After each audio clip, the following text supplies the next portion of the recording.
इस कहानी में टॉप हैं जंगकुक। तो कहानी की शुरुआत होती है जब तेयोंग, जो अपने कॉलेज के लिए ऑलरेडी लेट हो चुके थे, जल्दी जल्दी एक हाथ में सैंडविच लेते हैं और दूसरे हाथ में एक कोल्ड कॉफी लेकर भाग रहे होते हैं। तेयोंग एक छोटी सी फैमिली से बिलोंग करते थे, मम्मी पापा और एक प्यारी सी छोटी बहन। और उन लोगों की अर्निंग एक ट्रेडिशनल रेस्टोरेंट से होती थी जो पुश्तैनी था, और वो काफी ज्यादा फेमस भी था। और इस टाइम पे तो तेयोंग काफी ज्यादा लेट हो चुके थे, तो वो बस भाग रहे होते हैं ताकि उनकी बस मिस ना हो जाए। बस स्टेशन से तेयोंग बस थोड़ी सी ही दूरी पे होते हैं जब उन्हें एक इंसान बहुत ही तेजी से टक्कर मारता है, जिसकी वजह से वो बस अपना सारा सामान लेके गिरने ही वाले होते हैं। और उस डर से तेयोंग अपनी आंखें बंद कर लेते हैं, लेकिन तेयोंग को गिरने का दर्द तो हो ही नहीं रहा था। और जब वो अपनी आंखें खोलते हैं तो वो देखते हैं कि वो किसी की बाहों में हैं। और तेयोंग बस उस इंसान की आंखों में देख रहे होते हैं,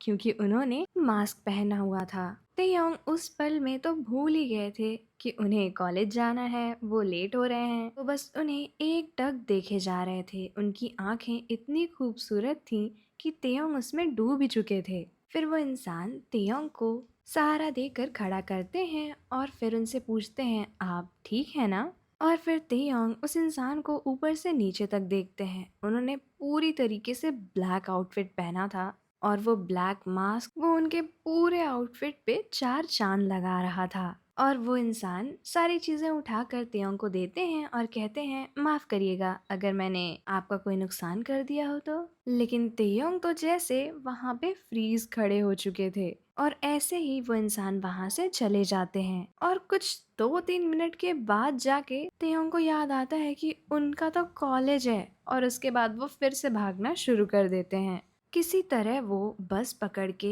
कॉलेज पहुंचते हैं तो वो देखते हैं कि उनका दोस्त जिमिन अभी भी क्लास के बाहर खड़े हुए उनका इंतजार कर रहे थे। और जैसे ही तेयोंग पहुंचते हैं, जिमिन बोलते हैं, अरे तुम फिर से लेट हो गए, अगली बार मुझे भी बताना, मैं भी तुम्हारे साथ लेट ही आऊंगा। और वो दोनों ही हंसने लगते हैं। फिर वो लोग अंदर जाते हैं और पढ़ाई करना शुरू करते हैं। पढ़ाई करते टाइम भी तेयोंग को बार बार उसी इंसान की आंखें याद आ रही थी, जैसे उसमें किसी तरह का तो कुछ अट्रैक्शन था जो तेयोंग को अपनी तरफ खींच रहा था।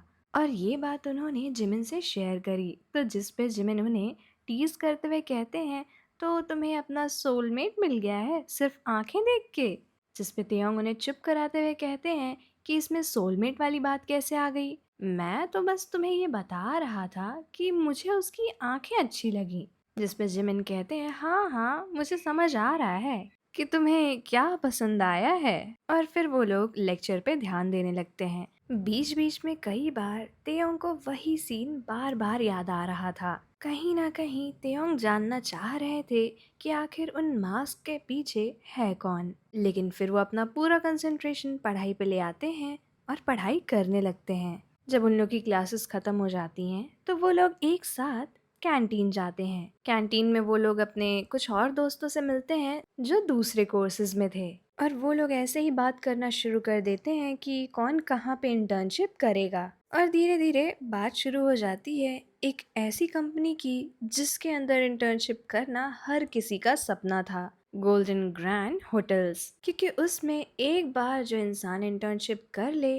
उसकी लाइफ ही बन जाती थी, और वो होटल्स एकदम टॉप के थे। उसके बाद वो लोग बात करते करते उन होटल्स के मालिक जॉन जंगकुक की बात करना शुरू करते हैं कि उन्होंने कैसे छोटी सी उम्र में इस पूरे एम्पायर को खड़ा किया, वो भी अपने दम पे। और इसके बाद तेयोंग के एक दोस्त बोलते हैं कि मैंने ऐसा सुना है कि वो माफियाज से जुड़े हुए हैं। और तभी उनका दूसरा दोस्त बोलता है कि हाँ मैंने भी ऐसा कुछ सुना है। और उनका तीसरा दोस्त बोलता है कि मैंने तो ये सुना है कि जंगकुक ही सबसे बड़े माफिया हैं। और ये बात सुन के तेयोंग बोलते हैं, ऐसा कुछ भी नहीं होता है, तुम खुद सोचो, वो इंसान इतना अच्छा है कि वो इतने अच्छे से अपना पूरा अंपायर चला रहा है, और तुम लोगों को कोई भी इंसान अच्छे से काम करता हुआ ना ठीक नहीं लगता है, हर किसी को माफिया ही बना देते हो तुम लोग। जिस पे जिमिन बोलते हैं, तेयोंग तुम तो काफी ज्यादा ही साइड ले रहे हो उनकी, आखिर चल क्या रहा है? जिस पे तेयोंग बोलते हैं, कुछ नहीं,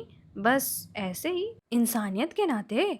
और तुम ये सारी बातें छोड़ो, तुम बताओ तुम्हें कहाँ पे इंटर्नशिप करनी है? तुम्हारी भी तो कोई फेवरेट कंपनी होगी। लेकिन जिमिन बोलते हैं नहीं, ऐसा कुछ नहीं है। मैंने कुछ कंपनीज में देखा है, अपना रिज्यूमे भी भेजा है। मुझे तो कहीं भी काम चलेगा। उसके बाद वो लोग ऐसे ही कुछ देर बातें करते हैं, खाते पीते हैं और जिमिन और तेयोंग अपने अपने घर की तरफ निकल पड़ते हैं। बस से उतरने के बाद जब तेयोंग उस जगह को देखते हैं जहाँ पे सुबह उनके साथ वो चीजें हुई, तो वो 1 मिनट के लिए वहीं रुक जाते हैं, जैसे सारी चीजें वापस से उनके आंखों के सामने होने लगी हों। और फिर वो अपने ख्यालों से बाहर आते हैं और अपने घर की तरफ चलने लगते हैं। घर जाने के बाद वो थोड़ा सा रेस्ट करते हैं, फ्रेश होकर अपने रेस्टोरेंट आ जाते हैं और अपने मॉम डैड की हेल्प कर रहे होते हैं कस्टमर्स को अटेंड करने में। तेयोंग हमेशा से ही लोगों से घुलने मिलने में बहुत अच्छे थे और कहीं ना कहीं ये भी एक रीजन था उन लोगों के रेस्टोरेंट का इतना ज्यादा फेमस होने का।